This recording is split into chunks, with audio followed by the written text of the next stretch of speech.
accepted, and so has Dr. Ben. We'll get things right underway in a moment. If you read it, it's a debate between Dr. Ben. Professor Yosef Ben Jochannon, or Dr. Ben as he is popularly known, is an Egyptologist, the author of innumerable books on African history and Egyptology, and has taught for several years at Cornell University. Rabbi Arthur Seltzer is director of the Long Island Regional Office of the Anti-Defamation League and resides in Great Neck, Long Island. Welcome to salute, Queen, salute. Maybe we can start with you, Rabbi Seltzer. Did you see the program?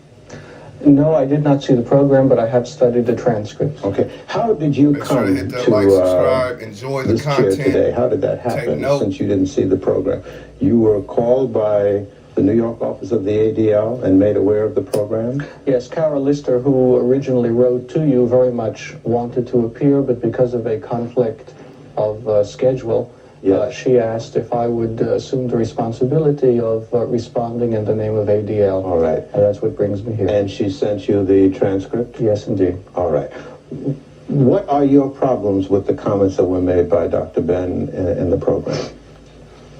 From the perspective of the ADL, we share it out, have family. numerous difficulties with the statements that were made.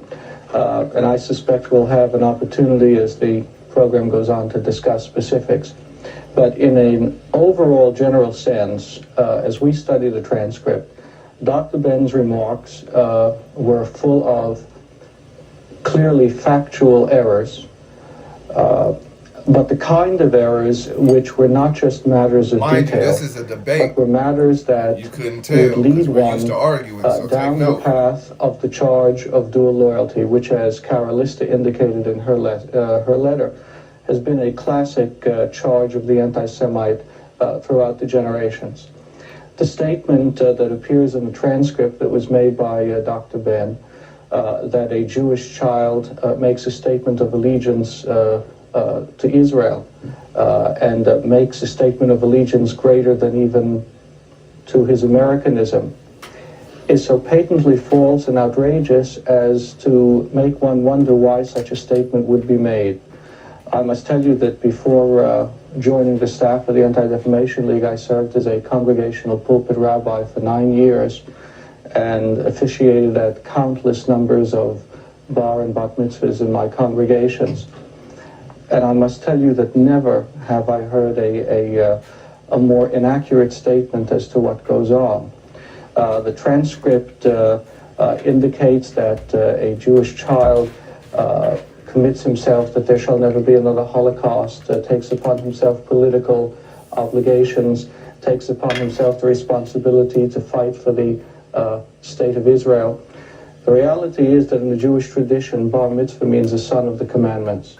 And a boy becomes a bar mitzvah, a son of the commandments, upon his 13th birthday. A girl, in America, the practice tends to be at 12. According to Talmudic law, she reaches her majority at 12 and a half. The bar mitzvah ceremony most specifically indicates that a Jewish child, a minor, now has reached that stage in life where he is considered an adult Jew in terms of his religious and communal responsibilities. Any statements that are made of commitment by bar and bat mitzvah children or adults as they enter the adult world in the Jewish community are statements of acceptance of the yoke of the commandments, of all that comes with Jewish life, just trying to come and give some gems for the day. Communal, and under no circumstances are there statements of political content. But if I could perhaps clarify this a bit more. Dr. Ben then indicated in the transcript, as it appears, that this very statement of loyalty that's made to the state of Israel is the seedbed out of which comes the charge of dual loyalties. And we ask ourselves in the Anti-Defamation League the following question. Why would anyone offer such a blatantly false and frankly perverse statement of what it means for a Jewish community to celebrate a religious ceremony of passage? The answer, we might suggest, is the next sentence, which indicates the charge of dual loyalties. It's a professional this debate. Statement was made many times. Anybody out there that has a panel like I do and other channels do entire sometimes, transcript, we tend to argue. It led in one of his remarks to a boyfriend, statement in discussing about Israel that now we understand about the genocide of the Hebrews as they entered the land, the commitment of times. Not only does that have a distinctly political ring to it, it is again an unacceptable statement. Right now, if only from the point of view of biblical scholarship, which very clearly has come to understand that those sections that speak of a victorious march of an army of onslaught into the land are certainly later sections of the text edited as kind of national poetry. But if one reads the second book of Samuel in the Bible, one reads very clearly a different version of the immigration of tribes slowly into the land, the entrance into the land, the settlement with other peoples. And indeed, a close reading of the text will indicate that even during the times of King David and King Solomon and after, many non-Hebrews lived side by side with the Hebrews in the land. In effect, there was no such genocide. There was no such destruction. And to even raise the thought that a Jewish child indicates his loyalty to the Jewish people in the context of that historical statement, and it's applied in terms of the Jewish present, is something that, frankly, insulting is, I think, an apt word as far as we understand it. If I may just add one other part to this.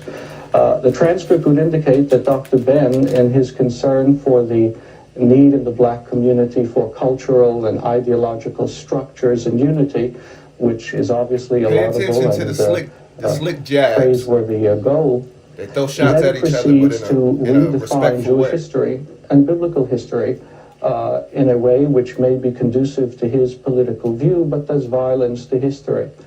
He refers to Judaism as originating in Africa, that all of Judaism comes from Africa. The reality of the biblical text, one must merely open it to read, is that Abraham comes from Mesopotamia. He comes from the area which we today refer to as the Fertile Crescent. Indeed, what we refer today as Judaism, the religion of the Jewish people, reached its full maturity not in Egypt, but according to many scholars, after the first exile in 586 BCE back into Mesopotamia.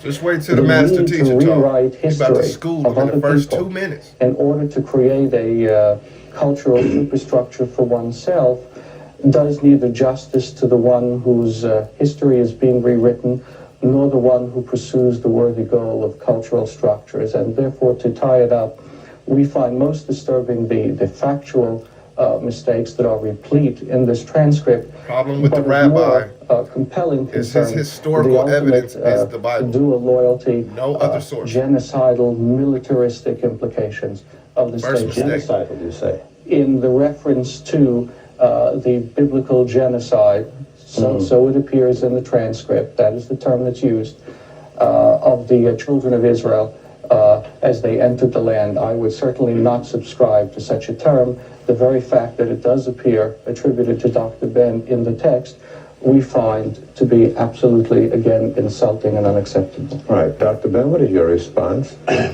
By the way, I have to let the rabbi... Let me pause it for a second.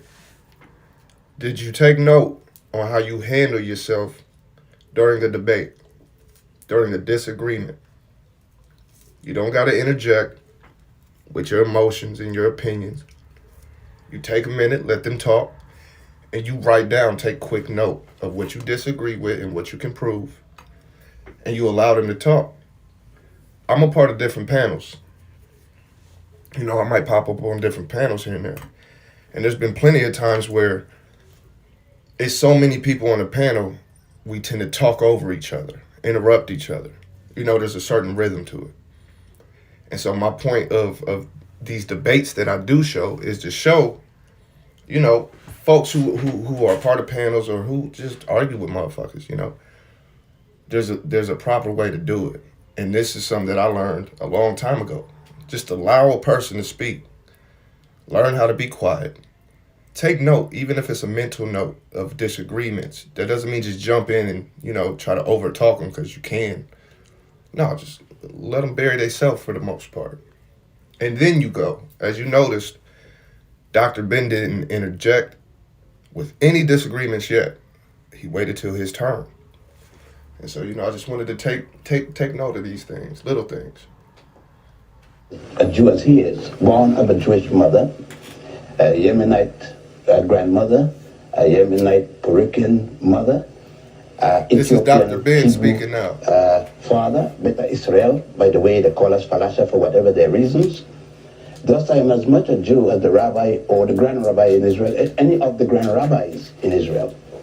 If the rabbi is stating here that in the book of Genesis there is no mention of the extermination, and I use the word genocide, of the 7 tribes of the Amalekites, the Hittites, the Moabites, the Jebusites, he in his own statement stated that this is ameliorated somewhat in the book of Samuel. Everybody saw that. But the book of Samuel doesn't change the book of Genesis. And we remember that Genesis wasn't written first. It was Exodus. It's at the Council of Jamia that they decided to write Genesis. Next. Since there is no Jewish race, you have Indian Jews from India, from Kashim Jews look like any Indian. You have ourselves from Ethiopia. By the way, the rabbi wouldn't forget that it says Moses married the daughter of the high priest of Ethiopia, or Cush. Being a rabbi, he will know this. Second, moreover, about the bar mitzvah, and I went through one like the rabbi went through one around the same period of time. Is the rabbi saying that the bar mitzvah is not a commitment to the people? I do appreciate it. Isn't the Torah demanding? And I don't talk about the Talmud. Talmud is not Torah. The Torah is supposed to have been written by God or passed down, although it was in fact written at the Sanhedrin. The theory, the mythology, the allegories that it's written by God or passed down by Moses, again, is a myth. That's Jewish mythology, because Moses is dead in around 1196 before the Christian era, whereas the Sanhedrin doesn't release a thing called the Torah until about 700 before the Christian era, which was written from 700 before the Christian era to 500. It took 200 years. There's a commitment in anybody that any child that's been bar mitzvah, when you're talking about circumcision of women, that is strictly Western. Appreciate you tapping in, it has nothing to do with orthodoxy. They're using the word orthodoxy to mean something. There's never been a circumcision. It can't be a circumcision of girls. But anyhow, let us continue. The point is that in the bar mitzvah, it commits the boy. If you commit yourself to the community, there's a call to return to Israel. There's a call that every child, I went through it, that you must come back to Israel. If that is not fact, the rabbi can say what he wants, his position of, or the ADL, position of fear of this. Then let's look at the behavior. It's just like saying today, one time the rabbi, I don't know it personally, but the ADL and all the other Jewish organizations, one time didn't even recognize that we exist as Falashas. It is something in America. American Jews have decided that they're going to speak for all Jews. And not only for all Jews, you remember they said blacks and Jews. I'm black and Jewish. You're white and Jewish. You're European. You're of European Jewish ancestry. I'm African Jewish ancestry. No more claim to Israel than I have, because there's no Jewish race. Okay, let me continue. The rabbi forget, he says that Abraham, he points to Judaism coming from Abraham. Then I said that the rabbis obviously have not read the 10 Commandments and their source. Moses is not until about 1346 before the Christian era, 49 years after the death of Amenhotep IV, otherwise known as Akhenaten. Every one of those 12 so-called commandments, and that Moses is supposed to have gotten at Mount Sinai. By the way, Mount Sinai is still in Egypt, in Africa, hasn't gone any place. Now, those 10 commandments weren't gotten by like Moses. I said, I don't watch this because I'm Jewish, don't mean that I have to listen to, I have to follow the mythology. When you go in any of the major tombs in Egypt, you find those 10 commandments plus 32 more, otherwise referred to as the negative confession.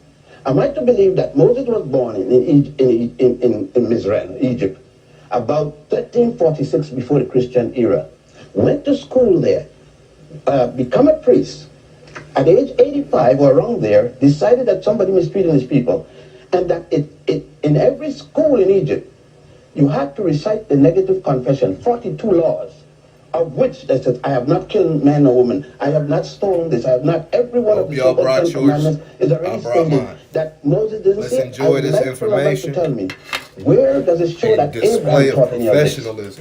I would like the rabbi to tell me, before circumcision in Egypt, where did the Jews have circumcision? They said that Abraham's circumcision is part of what made him Jewish. Then the rabbi must tell me, the worship of the golden calf, which they call the golden calf, isn't that the worship of Hathor, the goddess Hathor? We could go on down. Well, before we go on, Dr. Ben, let me just intrude. We do need to take a commercial break. We'll pause for breath, and we'll return right after this. Trying to find a year. Criticisms, Dr. Ben, that was voiced by Rabbi Salter, is that you suggested that there is a political overtone in the ritual bar mitzvah, and he objects to this. Can you substantiate your statement?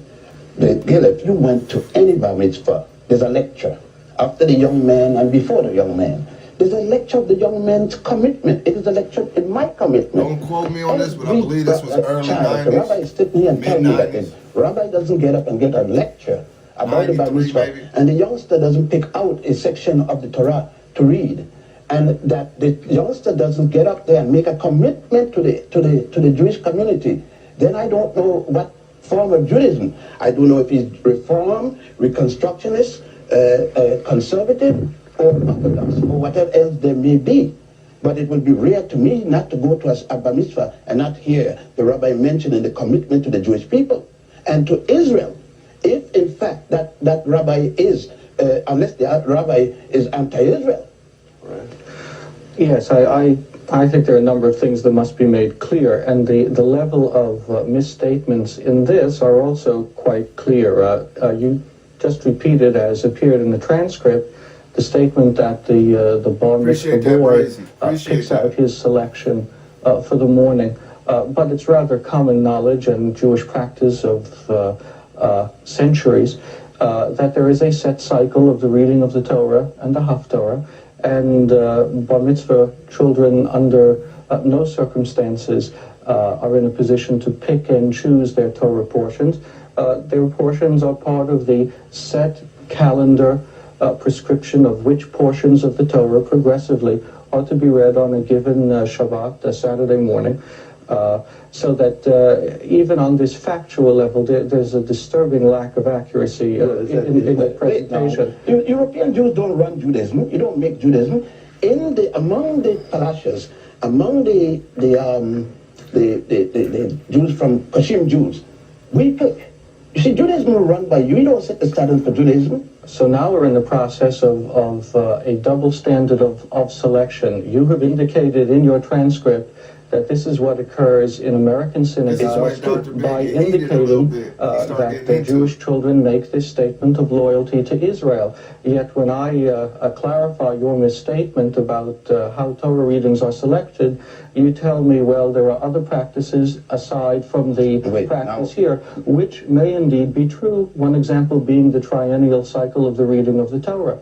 But then you can't take the American example and then selectively learn from it something that you choose from another context. The Jewish child doesn't read the entire sermon of the period. He does select a section within that period. That's all I said. The child doesn't read the entire book or the entire thing that is going to be said on that particular Shabbat.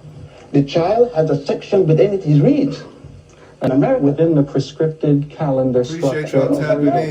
All I said is that the child is allowed to pick out. You're saying in the Orthodox, in certain Orthodox, not all, the child must read the entire thing. I'm saying that the child is allowed to pick out a section. What is wrong with that? According to your transcript, and I won't take the time to find the exact words unless it's required, you make a statement that the child may pick out sections, and you use the term Isaiah or from whatever. Depending on the period of time in which we are. Depending if Isaiah is indeed part of the text. Who said not? I mean, you just brought in other words, I said exactly what you're saying, that the child is allowed to pick out that section. Let's say that we're reading the book of Isaiah now, or we're reading the book of Hosea.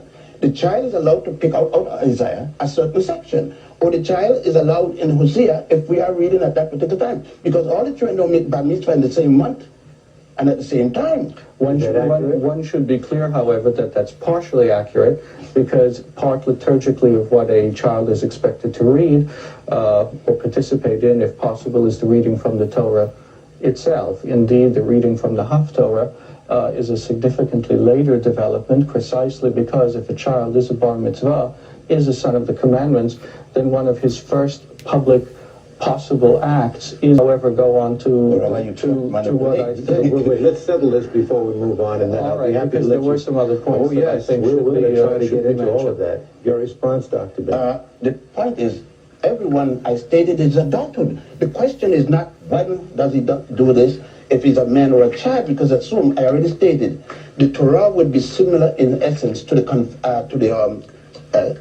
confirmation of the Christians. When the child comes of a certain age and take up his manhood, in order to be able to sit in the minyan, to sit in the official congregation as a young man, he has to come and go for the bar mitzvah before he could sit in the minyan. Okay. Now, he doesn't deny that. All I'm saying, and which he can't refute, he's saying about later changes. I don't care what the changes, if it's later or earlier. The fact is that they do it. There's a very curious kind of contextual oversimplification here. On the one hand, Dr. Ben correctly points out certain instances of Egyptian historical input in what we today call the religion of the Hebrews and later Judaism. And no one can deny the role of cultural and historical context. On the other hand, given it would seem your political need to view all through the African perspective, you completely ignore the experience of the Code of Hammurabi, of the Mesopotamian sources of law, which appear significantly modified in later Torah development.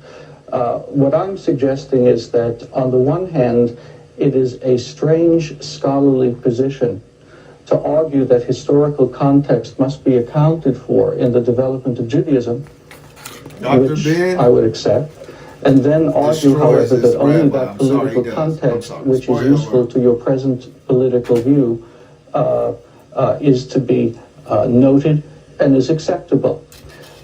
As I read the transcript, as I read the transcript here, there is a comment here that says, and permit me to paraphrase loosely, that Judaism and all of Judaism and the Jewish people come from Egypt, therefore they are African, I'm glad to see and therefore there is a statement later on that many blacks do not understand that they are indeed Jews. Now that raises to us a very curious question: why the constant need to inject a racial quota into a diverse historical context, which we would acknowledge, but yet on the other hand, as we sit here having watched Operation Moses and the ingathering of Ethiopian Jews into Israel, why then the need to define by race as what is essentially authentic in Judaism strikes us as a contradiction that at least can possibly be interpreted in terms of current political context, but certainly not by history. All right. I'm glad that you brought that last point, so I work from the last forward or backwards. Isn't it strange that just yesterday that the Jews in America found out that they're black Jews? Isn't it strange also that you don't consider us Jews, because when we go to Israel, you're still demanding that we must, quote unquote, reconvert. Who said we converted in the first place? Who said, what right have European Jews, who don't belong there either, have a right to tell us and to carry us to a shameful... European Jews who don't have any more than we do. Because the Russian Jews come, and many of them not circumcised, many of them never have a bar mitzvah, and we had to, nobody asked them to reconvert. We had to go there, and a farce called circumcision, and I wanted to use the Hebrew word, but at the moment. And we're supposed to go through all that. Next thing, Rabbi, how come my uncle, Tamirat Emanuel, came here in 1935 to raise money when Italy invaded Ethiopia? We were 5 million. When we left, we were 50,000. The Jewish community in America refused, denied that we existed. Up to now in Israel, you have two grand rabbis at least, the Sephardic grand rabbi and the Ashkenazi grand rabbi, the European grand rabbi, that refused to recognize that we even Jews. Only the Sephardic grand rabbi started with Obadiah Yosef when he was the chief rabbi. Now let's go back. So that it's a farce about Israel telling us to come there for whatever the reason. In that, Israel to this day, from 1947, have in the Knesset a petition for the acceptance of Jews from Ethiopia, the right to return. To this day, it has not been approved.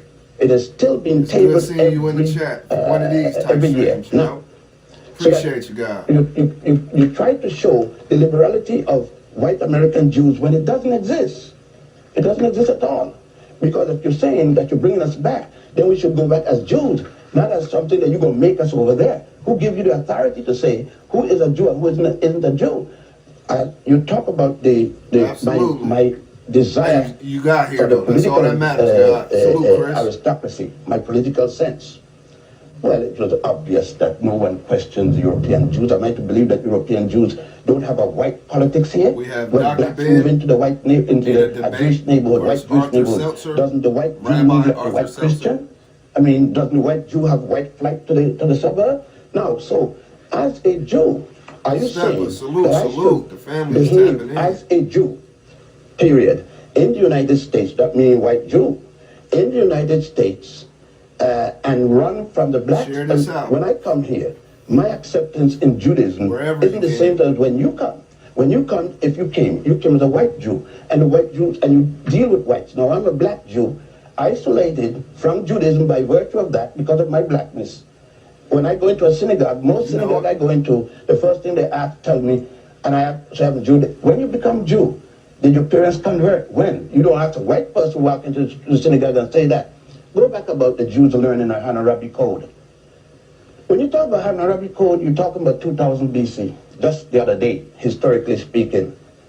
The concept of one God didn't come from Moses nor Hammurabi. Akhenaten preached one God before Moses was born. The Aaron and about their being African. If you're born in America, you are an American Jew, wouldn't you say? Now, where was Aaron born? Where was Moses born? And Sarah, Aaron's sister, and all of them, Miriam. Where were all of this supposed to be happening? Before the Jews come in contact again as a group. Not Moses, not Abraham alone and his little family. From Abraham and excluding Joseph. From then on, according to Torah, for approximately 400 years, everything the Jews learned was in Egypt. Everything. Because from the time of Joseph, Exodus, Genesis ends, and Moses died. We have to hear about the plight of the Jewish people and so forth. But before that, from the time of Potiphar, all the way down to the Exodus, isn't it everything the Jew learned was in there? It was no Hammurabi Code. And I said the basic foundation of Judaism, one God and all that, came out of Africa. Egypt is still there, not in the Middle East. Time for another break. We will continue with our discussion, a modest discussion, right after this. Let's press on. Let's please. A number of points. Again, we're into this historical selectivity, and at the risk of sounding as if I'm pushing Mesopotamia today. The reality is, of course, that both the archaeological and the literary evidence of such areas as Ebla and others, some scholars have even attempted to identify one of the Mesopotamian names of this god as Eloah, and in that way try to learn from it the Hebrew term Elohim. Absolutely. And I really identify this as one scholarly view. Again, I wouldn't want to deny for a moment that Egypt is part of the cultural mix, and therefore Africa, as you would want to make the political point. But to selectively ignore all other historical factors to then be able to make a political point is not to be dismissed as a cry of anti-Semitism when it's raised, but is to be called for inaccuracy in the historical record, And one has an absolute right to do that when that inaccuracy then feeds into contemporary politics. But if I would but if I could respond to the Ethiopian issue. No, wait, no, I gotta answer you that point first. Then you can go to the Ethiopian issue because that's a big issue too. You try to throw over that anti-Semitism slipping right there. Even when a Jew disagrees with a Jew, it becomes anti-Semitic. By the way, I hope that you would agree that the common statement in America among Jews is that if your mother is Jewish, then you're Jewish. Would you agree to that? According to Jewish law. Okay, and and make it better if your father is Jewish and your mother is Jewish, then you're ultra Jewish. Excuse me, one's father has nothing to do with the status of I added that for extra measure. Right, but that has no I didn't say it does. I didn't say it does. Don't be picking. I mean, we're dealing with the issue. I said, well, okay, my mother is, and so that makes me as. That makes me. Yes, okay, fine. So then to call me anti-Semitic, this is I a classic practicing, went through all the rituals like the lady who probably did on yourself. I'm glad for then anybody it would mean that I strongly disagree with the teachings that what you just stated, for example.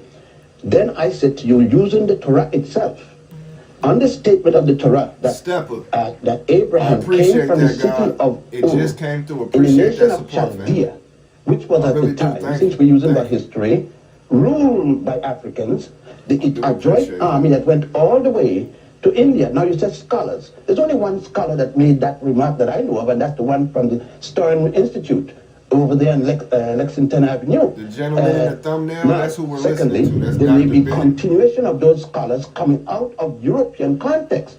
What you fail to understand, Rabbi, is that European Jews are Europeans and think as Europeans and act as Europeans. African Jews, on the other hand, are being asked not to act as Africans and an African Jewish scholar, African scholarship. And thus you're telling me with the scholars. Now let me go. All right, are you finished addressing his... No, the last part. You got more? All right. Last part of his point.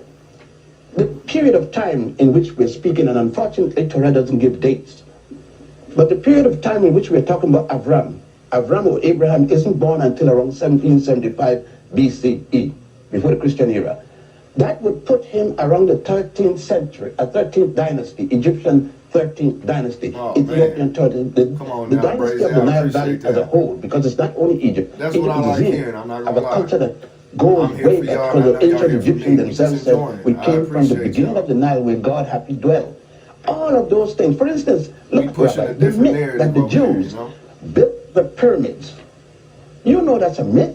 Yet it's taught, probably you say it yourself, Koch gets up there and he goes and stands up on the pyramid, Begin gets it up there, and you know pretty well that the last pyramid was built before the birth of the first Jew, Abraham. Now, if I said that, I'd be anti-Semitic. All right. In the interest of fairness, Dr. Ben, let's hear what Rabbi Seltzer has to say. What's disturbing is simply the level of misunderstanding of what we're saying is that the scholarly view that I identified and which you then identified as a Stern College view. Stern College is part of Yeshiva University, an Orthodox institution. My background is in the Reform movement. I assure you that much of what I've suggested in terms of biblical scholarship would be totally rejected and considered unacceptable by the Orthodox community as representing non-rabbinic analysis of Torah. Therefore, to dismiss my remarks as being represented by Stern College raises the question of what kind of comprehension we have here of scholarship and indeed the pluralism within the Jewish community. And that leads me to the point I want to make. Good point. In the transcripts and in your remarks now, there's a tendency to speak of all Jews in the broadest context, so that you began with the Ethiopian issue by speaking about Israelis, then switched to white American Jews. And as I listened to you, I heard a constant tendency to put everything in the category of white, European versus black, Sephardic, Oriental. And again, I ask myself, the question, the state of Israel, which has a population today which is 60% Sephardic, non-European, who are at the bottom of the social ladder. Excuse, please, I listen to you. Which a population which is 60% non-European, a population coming from the Middle East and the Oriental countries. It is certainly a political charge, which we hear constantly and is used constantly, that Israel is a white European colonialist bastion in the middle of an Arab third world part of the world. But the reality is that Israel today increasingly takes on the Levantine quality of the area in which it's in, precisely because of the population. Side point, but let me proceed. But let me. And don't want me to answer let it. me And proceed. No, let me answer that and then you no, proceed. sir. I don't listen you don't to run the you. program. Can I answer him? No. Let me interject. Let me interject. Let me give you 1 minute to press your point forward, and then Dr. Ben can continue. I must say that the time is evaporating, Fine. and that is my concern. It's necessary to proceed. 1 minute. Well, I shall try 1 minute. Again, this attempt to say that only black Jews experience difficulty in Israel. There are a number of, frankly, inaccuracies in this. When Soviet Jews began to come to Israel, there was precisely the same kind of questioning raised by the rabbinate. Since the rabbinic establishment and authorities were in disarray in the Soviet Union, were indeed these people who were coming Jews under Orthodox law. It caused political problems. Ultimately, it was worked out as the issue with the Ethiopians is a problem, will be worked out. To characterize this on a racial basis is totally unworthy of what is indeed going on today in Israel. Dr. Ben? He speaks of the multiracial characteristic of Israel, but he didn't say that the multiracial characteristic isn't visible in the control in Israel. Israel is controlled by a European American, and British factor of white Judaism. He doesn't want me to deal with this reality. I've been there umpteen times. Is that I've true, seen it for Rabbi myself. I would give you two quick answers to that. That historically, yes, because of the nature of the earlier immigration. At this point in time, given the past election results, in which Likud, which was heavily representative of the Sephardi community, and Labour, which has its base in the European community, ended up in essential parity. The reality is that power is increasingly shifting from total European control to indeed what is considered a parity between the two communities. Well, it would seem to be a simple question, Rabbi Seltzer. Do Jews who are European or white control Israel, or do Jews who are African control Israel? No, it's not that simple, because we're dealing with, no, not at all, because we're dealing with the question of process. And the question of process simply indicates that the initial migration of population out of which the state of Israel was established was European. The governmental structures were created by these people. Immediately after the creation of the state, over 500,000 Sephardic Jews from the Middle East, from North Africa, were brought into the state while it was involved in a fight for independence. These people took the obvious number of years to be able to function effectively on all levels of government, in all levels of Israeli society. Time is a necessary factor in life, but as of this point today, one can say without any hesitation that the non-European Sephardic community wields tremendous power in the state of Israel today. Who is the dominant power? And who is a dominant power?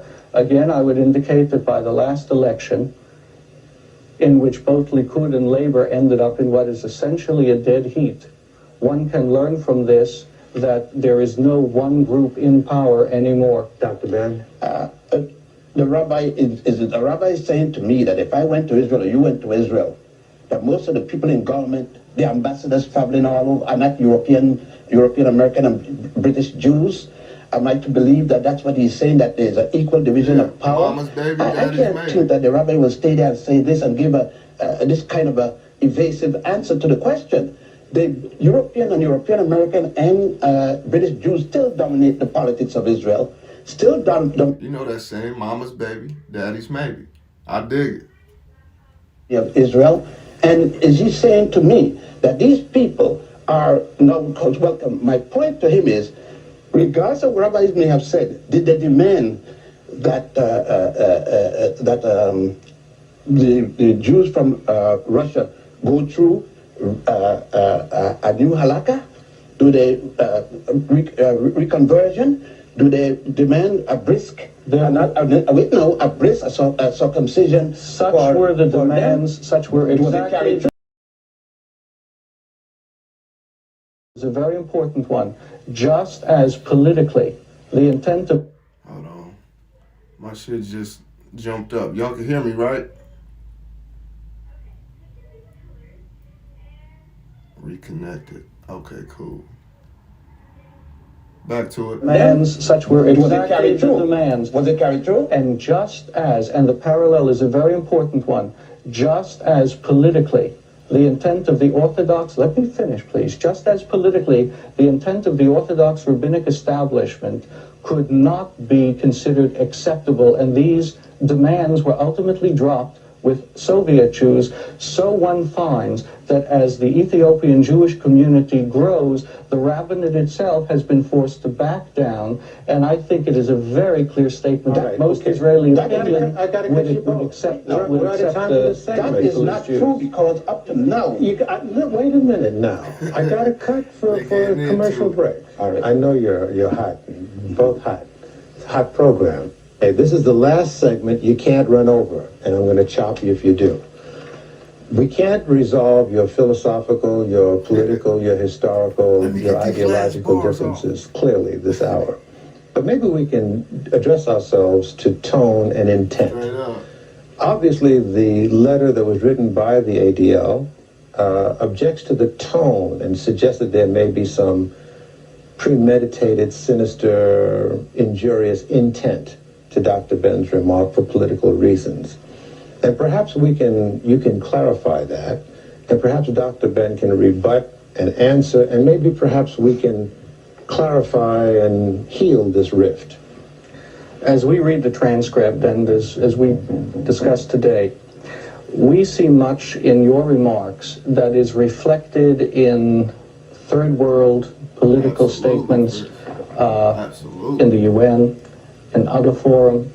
The fact that you are indeed Jewish in no way changes the content of these remarks and the political context in which we see them. From our point of view, as Ethiopians were starving and are starving, Israel was the only country that offered the kind of aid to physically bring black Ethiopians out.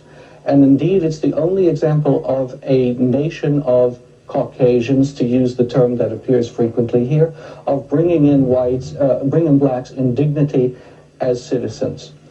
To begin to turn it around says to us, we begin to hear the same kind of third world, radical, political kind of rhetoric, which is directed towards the United Nations, towards Israel and the United Nations, which we hear in so many other forums.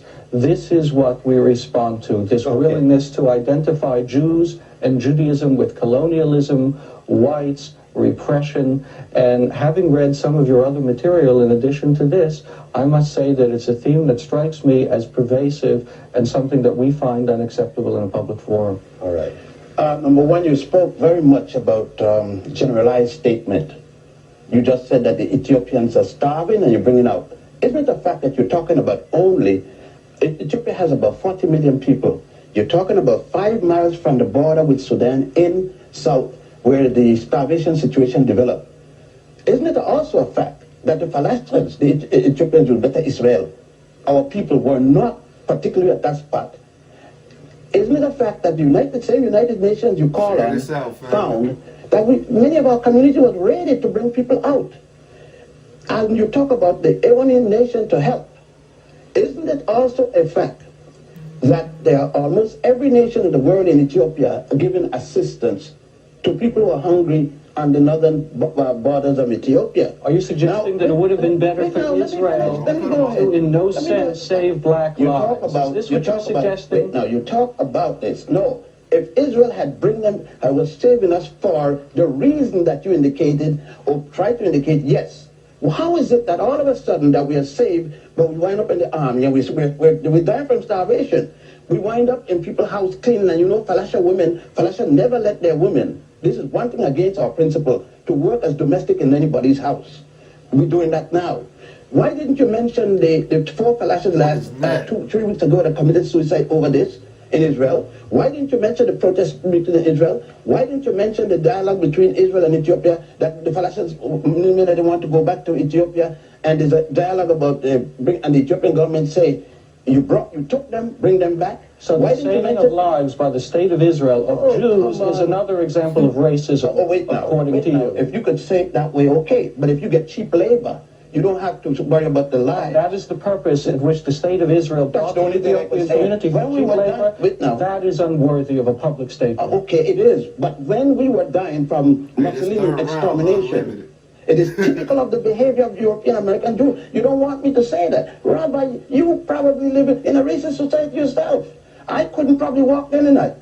You don't want me to deal with Israel not initiated the Operation Moses, I suspect you would have been among the first who would have said, you see how racist the state of Israel is for not responding to the plight of Jews even though they're black. It's the biggest mistake. But now you say that even though they're black, it's a racist response. It's outrageous. I listen to you. It's absolutely outrageous. You don't think that I feel that you're outrageous? Now, my point is this, that a nation that said we don't exist, you know, with the contrition of Israel, the thousands upon thousands of Israelis leaving Israel constantly, you need to replenish that community. You have an Arab situation, and don't deal with me about the third world, because I'm not a member of the third world, I'm a member of the first world. You know, Zanzibar's boys, he was long before Adam and Eve, and it's found in Africa. Lucy is found in Ethiopia, and it's 3.2 million years. You see, you want me to go along with a dialogue that suits you as a European Jew, but doesn't suit me as an African Jew. And you assume that my African Jewishness should supersede my Africanness. No way, Rabbi, because you want it both ways. You want to be a European Jew, benefiting from being a European, benefiting from being a Jew, and that I sat by and listened to it, and then call it anti-Semitic. You may have difficulty, but the record will show that I sit here as an American Jew. That's right. That will be my definition. As an African How Jew. you choose to define me in whatever racial or political terms you have the need is your business. But I reject it totally. I got to cut you. I thank you both for expressing your opinions so open. She asked if I would assume the responsibility of responding in the name of ADL. All right. And that's what brings me here. And she sent you the transcript? Yes, indeed. All right. What are your problems with the comments that were made by Dr. Ben? Okay. Now it's just repeating itself. Man. Who y'all got? Who y'all got? I got Dr. Ben all three. I got Dr. Ben all three. That was just, you know, that's a classic debate. If anybody is familiar with Dr. Ben, y'all know that's a classic. I think I watched that 4-5 years ago. I'll say about 4 or 5 years ago. Maybe longer than that. A long time ago, I'll say. And the first time I watched it, the first time I watched it, I had it a 3-0, right? But the more I would come back to watch it, the more I realized it was a body. It was a body. I mean, it's like asking me to believe in God. I want to. I'm back and forth. I can understand. So the debate is about the Jewish, the Jews. That was like I said, his name was Rabbi Arthur Seltzer, and that's just one of many debates that Dr. Ben is a part of. You know, I'm going to showcase all the teachers. You know what I'm saying? They all get into different perspectives of things, and different sciences and different histories. You know, I know not everybody knows about these teachers. You know, there was a point where I didn't know about them till I knew about them. So, you know, my point of these lives, these little afternoon gems, is just to get people familiar. You know, I'm trying to push a different narrative over here. I'm trying to make intellect, logic, and self the new bandwagon, the new fad. You know what I'm saying? That's my little groove in this YouTube world. It's just to bring good game to the family, man. Whether it's speaking on real life shit or learning something. Either way, you're gonna learn something from over this. You know, and the next teacher I'm debating on, I'm not going to give it to you. We just going to do it. You know, I'm just going to go live with them and display it. But I do these. I'm going to start doing these every day at 4 o'clock. Every other day at 4 o'clock. My time. Right now it's 5 o'clock for me. Religion, history, and shit, and Jews in the Bible. You got to, you know, get a good foundation of sciences, you know, whether it's history, whether it's technology, whether it's whatever it is. I would definitely promote getting to know history with an unbiased look, with an unbiased position as best as you can. Because when you actually get into studying and really studying these sciences, there's a lot of things that you thought were truth that are going to get exposed as being incorrect. And you got to be prepared to take that. I'm being honest. You know, there was a lot of things I thought was true, or I believed to be true, that got exposed as being incorrect. And incorrect is the best way to put it, you know. You just gotta be able to accept some shit we've been lied to, you know what I'm saying? And the people that knew better sometimes didn't do anything to help people do better or know better. And sometimes they just didn't get the promotion that they deserved. You know what I'm saying? Like these master teachers, they didn't get promoted and pumped like that. And they still don't, you know. If we would learn about Malcolm X, Martin Luther King, Rosa Parks, who else do we just get fucking immersed with? And just Harriet Tubman. That's who we learn about all the time. That's cool. That's cool.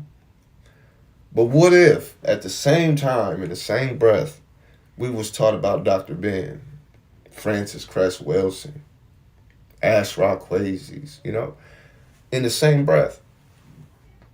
Check into Diop, Franz Fanon, or Fanon. Just what if? That would be too much, though, you know, because with knowledge comes power, you know, and that's one thing that's trying to be manipulated and taken, is the power over self, the understanding of how dope you really are. But in this debate, it was a great debate. What I took from it, the more I look into it and watch them back, is the professionalism, the display on how to have a proper debate. Some might call it arguing if they're trying to argue with you. But what I learned from, you know, the teachers, the elders, is how to conduct yourself in a debate. Conduct yourself within what somebody might think personally is an argument. Because I've been a part of different panels. Been up there talking my talk, and oftentimes what happens is we have a tendency to overtalk each other. As long as I can get louder, somebody gonna be quiet, and I'll be able to talk over people. Or we get into an argument because we don't know how to communicate. So I took what I learned from the elders. You know, sometimes I'll just be quiet, and I'll jump in when necessary. You just got to be able to feel a motherfucker out. If you can hear a passion in a person's voice, you can pretty much assume that if you have any disagreement, it's going to be met with more passion that might turn into emotional reactions, emotional thinking, and then emotional speaking. And you're going to get your ass caught into that argument, you know? I've done it myself. I can only speak from my experience as well. They don't want the masses educated about certain shit, about anything. Not even certain shit, just anything. We're 100% conditioned in schools from birth, which is crazy because the woman is the first teacher we got.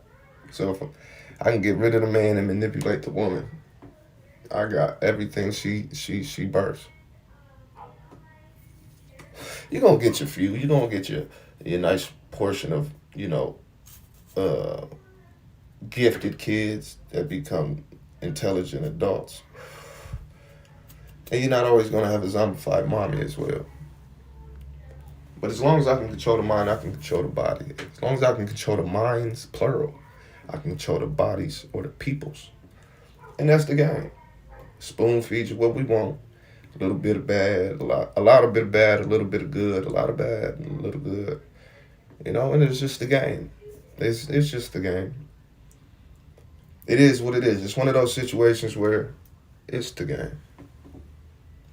If you know the game, you can complain, but adapt. Adapt. If you know that the attack is on the mind, sharpen that bitch up. You know what I'm saying? To me, things are simple in terms of understanding. It's just execution. You know, knowledge not applied is ignorance still. They kill Sebi. Hey, you know, for a man who, as far as I'm concerned, and as far as it's displayed, understood health and medicines, for him to just get sick damn near overnight and be out of there like that, it does lead me to question things. But back to what I was saying, you know, it's simple in understanding. You know, the tactic is to control the mind and keep you ignorant by definition. All right, well, since I know that's a tactic, guess what? I'm going to sharpen this bitch up. Mind going to be sharper than a motherfucker. Body, soul, understanding, understanding is going to be sharp. I'm going to sharpen it up. It might not be the sharpest right now, but trust me, ain't no slacking and sharpening the sword.